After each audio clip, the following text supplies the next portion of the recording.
Orang yang telinganya kemasukan air saat mandi, apakah hal ini membatalkan puasa? Nah, kita baca dulu penjelasannya di dalam kitab Fathul Mu'in. Bismillahirrahmanirrahim. Wala yuftiru bisa bekimain jaufa muktasrin an nahwi janabatin kahaidin wanifasin. Dan tidak membatalkan puasa dengan sebab kemasukan air ke rongga tubuhnya saat mandi, semisal mandi jenabat seperti haid dan nifas, mandi-mandi wajib.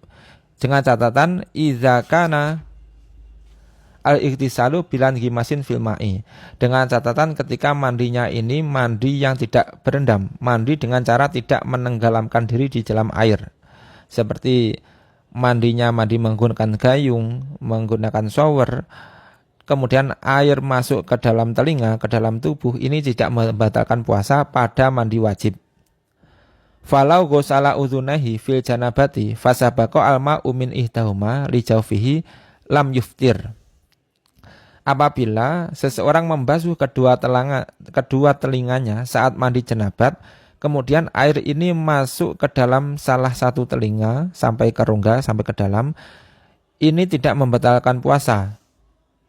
Wain amkanahu imalatu roksihi, walaupun sebenarnya dia bisa saja memiringkan telinganya supaya air keluar, awil ghuslu qabla fajri, atau sebenarnya dia bisa saja mandi wajib sebelum fajar, sebelum subuh.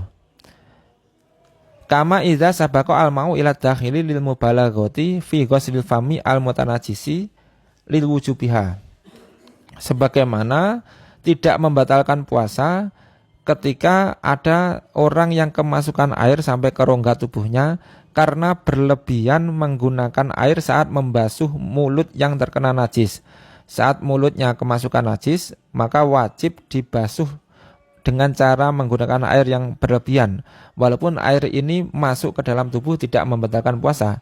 Liwujubiha, karena memang wajib membasuh dengan berlebihan, membasuh najis dengan air yang berlebih, ini wajib. Bi khilafi ma idza tasala munghamisan fasabaqal ma'u ila batinil udhuni awil anfi fa innahu yuftiru.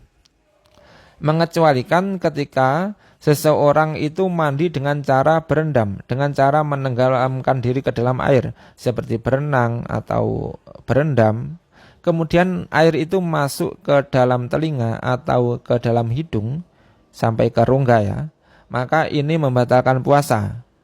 Walau fil ghuslil wajibi, walaupun dalam keadaan mandi wajib, likaruhatil inghimasi, karena makruhnya menenggelamkan diri dalam air bagi orang yang berpuasa. Jadi ketika mandinya dilihat ya, saat mandi wajib, ketika mandinya ini mandi dengan berendam, menenggelamkan diri dalam air, dan air itu masuk ke dalam tubuh, ini membatalkan puasa. Jika mandinya mandi tidak dengan cara berendam, tidak menenggelamkan diri dalam air, dan airnya masuk ke dalam tubuh, ini tidak membatalkan puasa. Kasab ma'il madoti bil mubalaghati ila jaufi ma'a tadzakurhi lisaumi wa ilmihi bi adami masyru'iyatiha. Sebagaimana membatalkan puasa seseorang yang kemasukan air saat berkumur saat wudu, dan berkumurnya ini menggunakan air berlebihan, airnya masuk ke dalam tubuh padahal dia ingat sedang puasa, dia tidak tahu bahwa hal tersebut, dan dia tidak tahu hal tersebut disyariatkan. Bikhilafi bila mubalaghah, kecuali jika saat berkumur itu tadi menggunakan air dengan cara tidak berlebihan. Nah, untuk masalah berkumur, saat wudu kan disunahkan berkumur ya. Saat puasa wudunya berkumur, jika berkumurnya ini menggunakan air yang berlebihan dan airnya masuk ke dalam tubuh, ini membatalkan puasa. Jika berkumurnya menggunakan air tidak secara berlebihan, tapi ada air yang masuk ke dalam tubuh, hal ini tidak membatalkan puasa. Wa kharaja biqoli an nahwi janabatin al-ghuslu al-masnunu wa ghuslu tabaruti fayuftiru bisa beqimain fihi walau bilan gimasin. Dikecualikan dari mandi janabat, dari mandi wajib adalah mandi sunnah dan mandi untuk mendinginkan badan, mandi untuk membersihkan badan. Ini membatalkan puasa apabila air masuk ke dalam rongga tubuh, walaupun mandinya ini tidak dengan cara mandi yang berendam.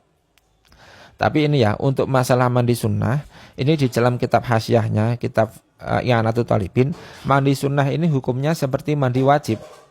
Artinya, orang yang mandi sunnah ataupun mandi wajib, ketika mandinya ini mandi yang tidak berendam dan air masuk ke dalam tubuh, ini tidak membatalkan puasa, baik mandi sunnah ataupun mandi wajib. Namun jika mandinya mandi tenggelam dan air masuk ke dalam tubuh, ini membatalkan puasa secara mutlak, baik mandi sunnah ataupun mandi wajib. Mandi sunnah itu ada banyak, contohnya seperti mandi ketika akan pergi Jumatan. Nah, kalau selain mandi yang disyariatkan, selain mandi sunnah dan selain mandi wajib, contohnya seperti mandi untuk membersihkan badan, untuk mendinginkan badan, ini jika ada air yang masuk ke dalam tubuh saat mandi, ini batal secara mutlak, baik mandi dengan cara berendam atau tidak dengan cara berendam, walaupun menggunakan shower, walaupun menggunakan gayung ya. Ini membatalkan puasa jika bukan mandi sunnah atau bukan mandi wajib.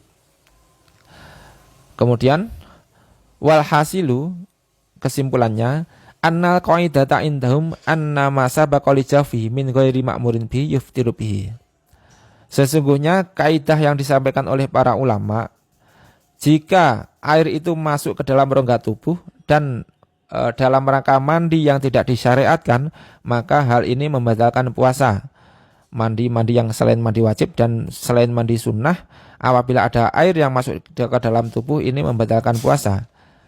Au min ma'murin bihi walau manduban lam yuftir. Jika mandinya mandi yang disyariatkan seperti mandi sunnah ataupun mandi wajib, ini tidak membatalkan puasa jika ada air yang masuk ke dalam tubuh. Wa yustafadu min hadhil qaidati salah satu aqsamin. Bisa diambil kesimpulan lagi dari kaidah ini 3 hal. Ada 3 hal yang bisa disimpulkan. Al awalu yuftiru mutlaqan balagha aula. Yang pertama, membatalkan puasa secara mutlak baik menggunakan air secara berlebihan atau tidak. Wa hadza fi ma idza sabaqa al mau ila jawfihi min ghairi matlubin karabiati. Ini seperti masalah ketika seseorang kemasukan air sampai ke rongga tubuhnya pada penggunaan air yang tidak disyariatkan, seperti membasuh yang keempat. Pada wudhu ini kan membasuhnya disunahkan sampai 3 kali ya. Kok sampai seseorang membasuh wajah sampai 4 kali, kemudian basuhan keempat ini masuk ke dalam tubuh, misalkan masuk ke dalam hidung atau telinga airnya sampai ke tubuh, ini membatalkan secara mutlak baik menggunakan air secara berlebihan atau tidak. Wa kan gimasin fil ma'i likarohatihi lisoimi. Juga seperti orang yang berendam dalam air, karena ini makruh bagi orang puasa ya. Orang puasa kok mandinya berendam ke dalam air atau berenang ke kolam, kemudian ada air yang masuk, ini batal puasanya secara mutlak, baik menggunakan air secara berlebihan atau tidak. Waka gusri tabarudin au tanadzufin, atau juga seperti mandi selain mandi sunnah atau selain mandi wajib, seperti mandi untuk membersihkan badan atau mendinginkan badan. Ini jika ada air yang masuk ke dalam tubuh, batal secara mutlak, baik menggunakan air secara berlebihan atau tidak. Wasani yuftiru in balago. Yang kedua, membatalkan puasa jika berlebihan menggunakan air. Jika tidak berlebihan menggunakan air, ini tidak membatalkan puasa. Wa hadza fima idza sabaqahul ma'u fi jawfil madhoti al-matlubati fi nahwil wudhu'i. Ini seperti masalah ketika seseorang kemasukan air ke dalam rongga tubuhnya ketika berkumur saat wudhu. Saat wudhu kan disunahkan berkumur. Nah, berkumur saat wudhu ini jika penggunaan airnya berlebihan, kemudian airnya masuk, ini membatalkan puasa. Namun jika menggunakan airnya tidak berlebihan, kemudian ada air yang masuk ke dalam tubuh, ini tidak membatalkan puasa. Wasalisu yang nomor 3, la yuftiru mutlaqan wa in balago. Tidak membatalkan puasa secara mutlak walaupun berlebihan menggunakan air. Wa hadza inda tanajusil fami li wujubil mubalaghati fi ghuslin najasati ala shaimi wa ala ghairihi lian ghusila kullu ma fi hati dhahiri. Ini ketika seseorang membasuh najis yang berada di mulutnya. Mulutnya kemasukan najis, kemudian dia membasuh dengan berlebihan, karena memang wajib berlebihan membasuh najis bagi orang yang berpuasa dan bagi orang yang tidak berpuasa, supaya semua anggota yang berada di luar batas dohir, berada di batas dohir ini menjadi terbasuh. Jadi ketika mulutnya misalkan najis ya, ini wajib dibasuh eh, dengan menggunakan air yang berlebih. Walaupun itu nanti airnya sampai masuk ke dalam tubuh, ini tidak membatalkan puasa. Nah, itulah kesimpulan-kesimpulan yang berada di dalam kitab I'anatul Talibin dan kitab Fathul Mu'in. Wallahu a'lam bishawab.